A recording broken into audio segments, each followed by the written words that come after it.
No, you did not just say that. Unbelievable. How can people be so ignorant? Right. Here comes the reply. Smackdown in your face. Emoji. Oh, did you not read what I just said? Idiot. Oh, there's good evidence, all right. You'd know that if you were even barely literate and you were an apostrophe belongs. Oh, you want to see the link? Okay. Pasting. Click on that. This is Signs of the Times Radio with Kent Kingston.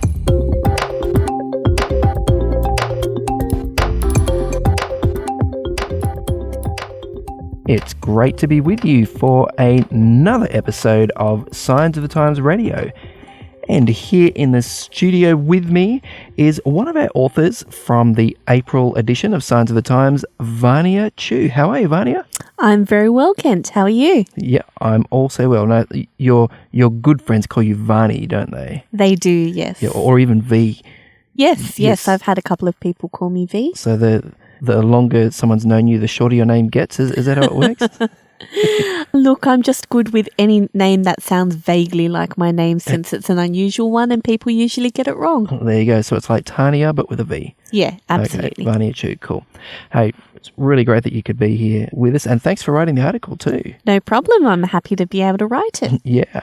Now, Vania's article is entitled How to Fight on Facebook. Makes me sound like such a controversial person. And win. And win, absolutely. And win. So, and obviously this is something that, a lot of people are dealing with.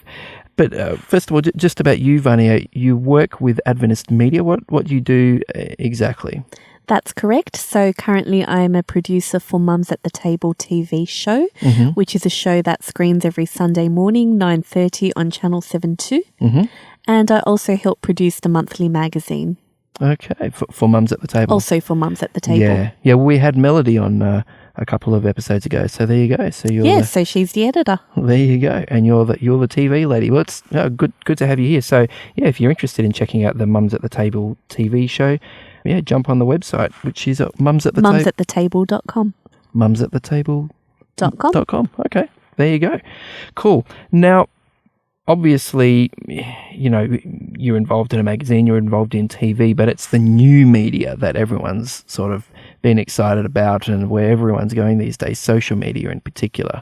Facebook, Twitter, Instagram, Snapchat, all these sorts of things. What are your preferred media platforms? Look, I probably use Instagram mostly these days. I use Facebook for work connections, so to be able to talk to people, interview people, and also to run our Mums at the Table Facebook group and page. But yeah, it's pretty much Facebook and Instagram and occasionally Twitter. Okay. Yeah, I don't know. I just haven't really warmed to Instagram. I'm on Facebook and I find it suits me because I'm a sort of a words guy. But I feel like on Instagram there's this pressure to produce shiny, glittering images of every post you make, and I don't think I can handle that pressure. Well, that's what filters are for, Kent. They help you. And I think also I like the story aspect, that you can put up videos or photos which tell people what you're doing that day. And I know that's not for everyone, but it's a good way to stay in touch and also to just follow people that you're interested in. So I like to cook, for example. I was going to bring that up, actually. And I follow a lot of food people on Instagram, and that's mainly so I can look at their recipes, I can get ideas on how to present and how to plate, and I find it quite useful. Yeah, no, it's interesting. I know because you returned from Ethiopia just recently. I did. And I was sort of expecting, all these photos of nomadic herdsmen with the wild mountains in the distance, and you've sort of got, oh, this is an Ethiopian pancake, Look, I have both. I like to think that there's enough photos of the more cultural aspects there, but then I think a very big part of any culture is the food. Absolutely, yeah. And you learn so much about a culture from what they eat and how they produce it, and that's one aspect I really enjoyed about being in Ethiopia. Yeah. Okay. So Instagram is your preferred medium. It seems a lot of people are moving from, younger people are particularly moving from Facebook to Instagram these days, and leaving the grandmas and grandpas to. Well, I think that's the issue. I think everyone's parents and grandparents have gotten on Facebook, and suddenly the young people are just like, no, we want to be somewhere else. It's not cool anymore if granddad's there. That's right. Oh, it's funny, isn't it? Wow. And have you seen the way people use social media change over time? I think I have. With Facebook, for example, I think when it started out, no one really knew what it was, and it started off quite like Instagram, where people just got to update others about their day or whatever they happen to be feeling. Whereas now, I mean, it's a tool that can be used in a myriad of ways. You've got newspapers, for example, who put their articles online. They have people who engage in the comments online. Yeah. There are just many more ways to interact and engage with people that we didn't necessarily think about before. Yeah, well, it is fascinating how that's working. Now, in the bio at the end of your article, you actually are described as a Facebook pacifist. What does that mean? Does this mean you just run a mile when it comes to conflict online? You'd rather, post a nice picture of a Korean dish that you saw at a cafe or something rather than argue about politics or whatever? Look, I'm not opposed to having political discussions. It's just that when I scroll through my news feed, it's just so much of people arguing and trolling each other and, actually getting quite violent or angry about their conversations. And I just feel like you should be able to have a nice, normal discussion without it turning angry. And I think that's probably what makes me shy away from talking on Facebook, because there's actually a study, interestingly enough, done in 2017, published in Psychological Science. Yeah. And it notes that people actually respond differently to opinions they read online as opposed to opinions that they hear face to face. Right. Okay. And because you're slightly detached from people when you're online, you can't hear their tone of voice, you can't see the person behind the comment. And often they're a stranger. Absolutely. Yeah. You're more likely to say things that you wouldn't normally say in a real life conversation. Okay. And then I guess the person replies in a way that perhaps they wouldn't reply either. That's right. And soon it gets quite ugly and you're just like, oh, this is not a good place to be. Things can escalate pretty quickly. They do. Names are, cast around, and whoa, heck. People seem to get very touchy too. They do, and I don't know whether this is another thing that is representative of the changes in social media, but I feel like people are more sensitive to things than they would have been before. Yeah, it's just, I guess when you say something verbally, there's this sort of stream of words that sort of, go by, whereas if it's in black and white in front of you and on the screen or on a page, each word sort of gets, dissected and analysed and sort of triggers someone, that word belongs to the, to the left of politics, or that word is a right-wing reactionary word, Absolutely, and there's something about the permanence of words that you put on social media as well.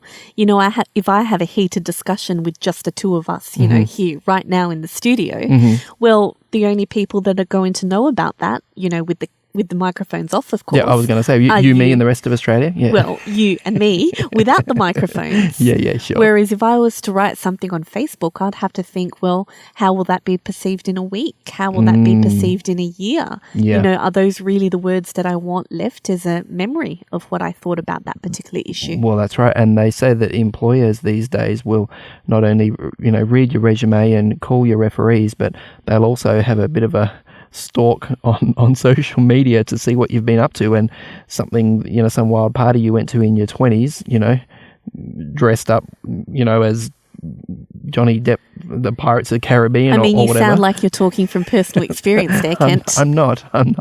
But you know what I mean? Like these things do kind of last forever. Absolutely. And it's something that we never thought about because it wasn't an issue when we were growing up. But Yeah. definitely now it's very much an issue.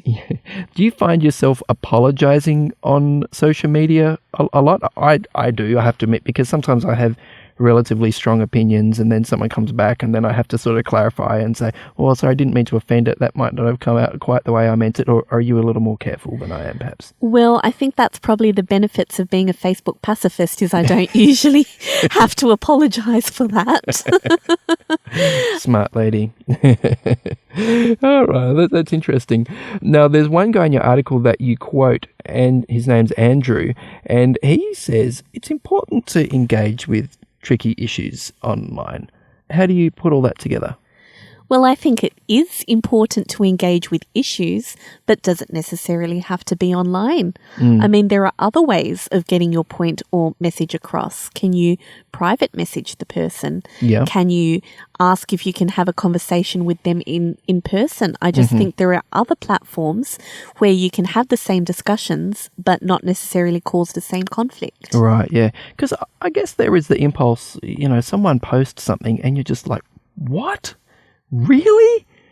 How could you just say that and not expect someone to, to react or to correct you? Or how irresponsible is that? And I guess there are some of us who feel this moral outrage and this need to, to fix things, to correct things. I saw this quite funny little cartoon the other day. It was probably a meme online. There's someone furiously tapping away on the computer and there's a sort of a speech bubble coming from the bedroom, are you coming to bed, darling? And they go, no, someone on the internet is wrong. And I guess I can relate to that. There seems a time where, you cannot let that comment go without a reaction. Maybe you can, or maybe you're like your PM, your personal message technique is a little more diplomatic. Yes, well, I can definitely relate to what you're saying there because there are moments when I'm looking at a conversation that's happening below, someone's post or someone's article, and I just think, what? I have that exact same reaction. The only thing is I think, well, is it worth, reacting to it right now? Do I need to react to it right now? And I mean, later I'll probably talk a bit more about my points for communicating successfully on Facebook. Yes, Vania's 6 tips for healthier online communication. They are coming up, dear listeners. Yeah, absolutely. But one thing that I would like to mention is you don't usually change people's minds. So have that discussion, but does it need to be in the heat of the moment? Does it need to be on an online platform where everyone can jump in? I don't necessarily think so. Yeah. I'm sure I've changed people's minds sometimes, but you're right. It's few and far between. Well, let's have this discussion online, Kent. Fair enough. Do you think there are gender issues involved here? I mean, do you think men in particular are generally more willing to get stuck in and have a frank exchange of opinions, whereas women tend to shy away a bit? Or look, I wouldn't want to speak on behalf of all of my gender, but I know for me personally, one issue would definitely be trolling or potentially stalking. And I remember reading about Clementine Ford, writing an article and being quite viciously attacked and having all kinds of hatred and other comments are directed at her. She's very provocative, though. Some of the language and the mockery and the negative tone that she takes, it seems, I'm not justifying, abusive and, death threat sort of responses in any way at all. But what she does say is pretty inflammatory sometimes, I do have to say. Interesting. But how can someone respond in a like manner and not cross that line? I think it's important not to cross that line. Absolutely. I think, though, that the issue at hand is more, you don't know what sort of people are reading your work. And as you said before and alluded to, people do seem to be more sensitive to things than they used to be. So even something that might seem completely harmless to you is something that could potentially set somebody off. And I guess I'm aware of that and I want to be careful about what I put online. Yeah, I think it's interesting that there almost seem to be, separate spheres of communication where groups of like-minded people sort of talk with one another. They look at the same websites. They read the same online magazines. They listen to YouTube talks by the same sort of experts, and they're this sort of vocabulary and these shortcuts and these particular terms come to mean something within that group. But then on something like Facebook, you get someone who is speaking in those terms from their own little bubble and drop some of those terms, drop some of those comparisons, some of those arguments. And that rubs up against someone who's from a completely different bubble, for whom what is totally normal for one person is a total controversial trigger point, for another person. So you get this massive clash of worldviews on social media where these otherwise separate spheres sort of collide. And I don't know, sometimes the results can be quite traumatic. Yeah, I know. I've seen some of those arguments. Yeah. The thing is, do they really need to be traumatic discussions? I mean, I think people are perfectly capable of having a decent conversation, and I've had many decent conversations with online. people, well, in real life. Okay. And this is why I sort of advocate the real life conversations, because you actually get to talk to the person, you get to sort of understand where they're coming from, and I think that's actually really helpful in being able to have a discussion that's both respectful, but where you can agree to disagree at the same time. Yeah. No, of course, one of the big flashpoints of conversation online and elsewhere is the issue of, Islam and Christianity and religion in the public space and all that sort of stuff. Now, you actually start your article with a really interesting story of quite a positive chat that you had with a Muslim Uber driver. Tell us how that went down. Sure. So probably about almost a year ago, I was on my way to the airport, and because I live, not that far from where I needed to go, I just thought I'd catch an Uber. And because you're such a millennial. Oh, I'm such a millennial. I really am. And the Uber driver just asked where I was going, and I happened to mention that I was on my way to attend a Christian media conference. And he just got all excited and his eyes lit up and he's like, look, that's great. I'm Muslim, but I find Christian things so interesting. Wow. And, when you've just got someone making a comment like that, it's such a great opener to having a conversation, because this person is open to what you're going to say. You feel like they actually want to talk about the issues that you want to bring up. So he really responded positively and respectfully, didn't he? Absolutely. And I think that's something that we can all learn a lesson from. That would have been disarming for you, perhaps. You might have thought, oh, heck, he's a Muslim, he's going to have very strong views on this or that. And yet he sort of busted through that stereotype there, didn't he? Absolutely. Well, we actually had a really pleasant conversation and, we managed to talk about a lot of things that are considered taboo in polite society and we were able to talk about our different religions and the expectations that come along with those religions and just have a really friendly, enjoyable conversation. What sort of taboo topics did you get down to? Well, they say that you should never discuss politics, sex and religion. Yes. In polite company, don't they? Yes. Well, we went through all three. you went there. Wow.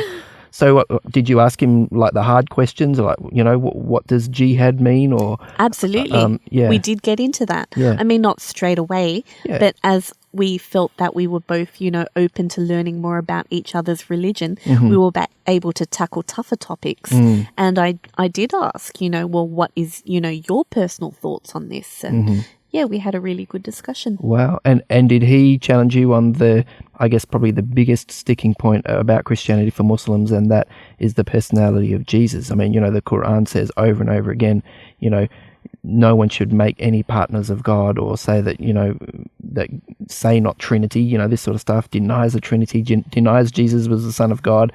This is a big thing for Muslims. Did you go there with him? Look, we probably didn't get there that much. We didn't delve that deeply into theology. I think he was more interested in how Christians are, when people say that they're Christian but don't necessarily live that out in real life. Sure. And unfortunately, he had encountered a few of those people, as I'm sure all of us have. Yeah. And that was more of a point of interest for him. Okay. And did you find that there are actually a lot of commonalities between your beliefs? I mean, I noticed he seemed to warm to you straight away as someone who takes your faith seriously, and he obviously did too. And I guess in a very secular country in a lot of ways like Australia, to meet someone of any faith, even if it's a different faith to yours, sort of seems to create an instant connection with them. Absolutely. And I was actually quite surprised by how many things we had in common and how much we were able to say, well, yes, we do this too. Yeah. So, what, such as? Oh, well, for example, I'm a Seventh-day Adventist and we don't eat pork, you know, so we were able to have a good discussion about, you know, clean foods, unclean foods, a little bit about halal. Or drink alcohol. Yeah, or drink alcohol. That was definitely another point that was raised. Another common thing is obviously we believe in a day of rest and worship and being able to talk about those commonalities, I think, made us feel a bit closer together. Yeah. And I guess, you know, Muslims believe in the, you know, the coming day of judgment and even Jesus' second coming. It's a really big thing for them. Yeah, we didn't quite get there, but absolutely. Yeah, wow. That's so many commonalities. So I guess coming from that conversation, how would you approach a potentially prickly or controversial conversation with, say, like a stranger like him who, you know, in the future? Sure. Well, I think his positivity and just openness were probably the most attractive things to make me want to have a conversation with him. Yeah. And I think that's something that all of us can do, you know, whether we just, you know, kindly reach out and say, hey, you know, like, I find what you said really interesting, but I want to, like, just tell you a little bit about what I think. And I think if we're just open to that, you know, I think one of the big things that you see in, for example, online social media is that people tend to get on the defensive straight away. Yeah. You know, straight away they'll start insulting someone else or just say, oh no, you're just wrong. Or, you know, they won't actually offer any sort of explanation or they won't try to attempt to engage in any meaningful way. Yeah. And I think that's a really big thing we can do to sort of change the conversation. Wow. And I guess you made yourself vulnerable there. I mean, here you are, you know, alone in an Uber, you know, with a guy who has a very different perspective from you, and yet you are actually able to not just shut him down, but to actually answer his question and then engage in conversation. That required you to be a little bit vulnerable. A little bit vulnerable, yeah. And I think that probably is a big part of any conversation, that in order to have an authentic conversation, you need to express honesty and a little bit of vulnerability. Although I guess with Uber, you can always give a negative review at the end of the ride and say, you know, this guy was negative and hateful and, you know, whatever. So he would have known that too, I guess. Well, there's that. Yeah, there's some safety. Now, at the end of your article, Vania, you give 6 tips for, you know, healthier conversations on social media. Are you able to go through those with us as we finish off? Sure. So these are just 6 tips that I think are pretty common sense, really, when I think about it. Well, but as I used to have a lecturer who said, you know, common sense isn't very common. That's so true. That's so true, Kent. So maybe it's worth saying after all. Sure. Well, the first tip that I have is think about the time that you spend on Facebook as a business investment. You know, you're actively spending time on there. What are you giving up in order to get involved in the conversation? Is it worth it to go into the dialogue? Do a cost-benefit analysis. Exactly. Yeah. You know, and I was never really that good at economics or anything, but that was something that I always took away from one of our lessons, that you always have to consider the cost of something before you do it. Okay, well, that's fair enough. So basically, while your finger is poised over that keyboard to reply, you just have a little think, how long is this likely to take? Where is this likely to go? How emotionally wrung out I'm going to feel at the end of this, and decide whether or not you want to engage in the first place. Exactly. Yeah. I mean, are there other better things that you could be doing, like reading Science Magazine or listening to the Science of the Time podcast, for example? Oh, amen, sister. I'm loving it. Okay. Point 2. Yeah, so point 2 is have a point. I mean, if you're just going to say you're wrong, nobody's going to get anything beneficial from that. And you're just really going to inflame the people on the other side of the computer anyway. Yep. And even if you've got you've got teenage boys, Kent. Well, they're older than teenagers now, but 20-something-year-olds. Yeah. You know, like when they do something wrong, even they try to think of something that's plausible and logical as an excuse, right? That's right, yes. Make sure that you've got some sort of argument, structured argument in mind before you actually type it up. Yeah. And I guess, I mean, you don't always have a logical argument. Sometimes it just feels wrong, but at least you can be honest about that and say, you know what, I don't actually have any rational argument to make at this point, but to me, like, my instinct tells me that this is wrong, you know. At least you're being vulnerable there and saying you don't actually have a rational reason, but you have a gut reaction. And, Absolutely, and that goes back to the other point we're making, that you should also be honest when you have these conversations. Yeah, sure. Okay. So number 3, you've got, remember that other people also have the right to an opinion. Shock, horror, Vania. What? Surely not if they're wrong. Well, that's the problem, I think, with living in the society that we're currently in, is that it's really easy to be convinced that you're right and everybody else is wrong. Sure.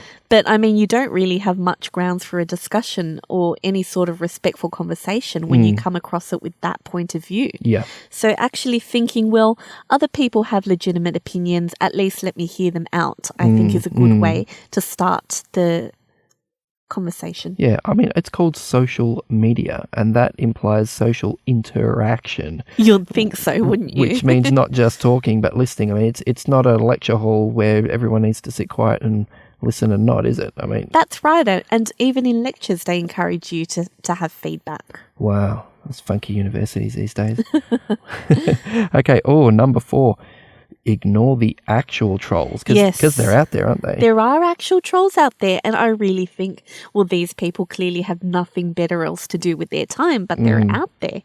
I mean, this is a really difficult one, Ken, because you just have to try to go against your instinct to be provoked and ignore the provocation. Yep. So this is people, I guess, who deliberately go out of the way to shock, to insult, to just try to get a rise out of you in one way or the other. Or even to, hurt your feelings? I mean, look, I'm not a troll. I don't know any trolls. I don't really know what's involved. What's your understanding? Look, as far as I understand it, trolls are generally there, as you said, just to inflame people, to waste time, to provoke people. They're not really there for any sort of beneficial reason. They're not interested in honesty or vulnerability. Or constructive conversation. They're not interested in a constructive conversation. Yeah. Just for the lulls, as they say. They're looking to provoke a reaction. That's right. Now look who's being all millennial with your vocabulary, Kent. It's like teasing your little sister just to watch her squeal. Exactly. Not that I ever did that with any of my 3 little sisters. No, of course not. I'm sure you didn't. And I guess on the point of trolls, you know, we shouldn't be afraid to use that block button, use that mute button, use that report button. I know I have on Facebook a number of times. You know, someone said something really horrible about the Christchurch shootings, you know, like last week or something, and I was just like, you're joking. Like, no, sorry, that is actually, you've crossed the line. It's a hate speech, and I reported them to Facebook. I hope they got cut off. Sure, and that's actually a really good way to use your voice and not necessarily engage in a conversation that won't get you anywhere. Yes, and now that we've heaped scorn on trolls, what's point 5? Oh, point 5, Ken, is don't be the troll yourself. Yes, absolutely. Yes, and look, sometimes it is easy to say things just to chuck a hand grenade into the middle of a conversation and, you know, watch the chickens scatter. I guess I can maybe slightly understand the impulse, but you like to think it's harmless, but it's not always for people, is it? Well, yeah, and I think a little bit, you know, when we're feeling a bit cheeky, we all have that inclination to stir the pot just to see what we can do. But I think a general good rule is the golden rule in the Bible, Matthew chapter 7, verse 12, which is just do unto others as you would have them do to you. Yeah, boy, that is a golden rule. That's definitely worth basing a lot of your a lot of our social interactions on, you know, online and offline. And number 6. Number 6 is know when it's time to quit. Oh yeah. Okay. I mean, you have people who just will hold on like a dog to a bone and not be willing to give up or concede or anything like that. And they'll argue back 7 different ways. And, oh, man, those people who give you those posts that are like scroll down to 2 or 3 pages long and then they have multiple links all the way through. Oh, you know what? Those drive me crazy. I probably ignore those on purpose. Just on principle. I know what you mean. Know when it's time to quit. Yeah. And I guess that, look, this isn't constructive anymore. This isn't getting us anywhere. All we're doing is You're not going to change anybody's mind. That's right. We're just banging heads. It's like you said, point number 1. You know, your time is an investment. It's precious. You could be doing a lot of other things. So know when it's time to shut the laptop and see you later. And just walk away. And walk away. Get some fresh air. Walk away. No, that's great. Hey, I think it's probably about time for us to quit too with this podcast, Fanny. But thank you so much for writing the article and for being part of Signs of the Times Radio this You're week. very welcome, Kent. It's been a pleasure.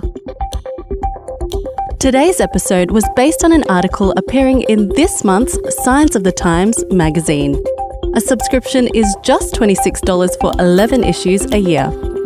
To find out more, visit signsofthetimes.org.au. Signs of the Times has been published in Australia since 1886 and is proudly produced by Adventist Media. This is an Adventist Media podcast.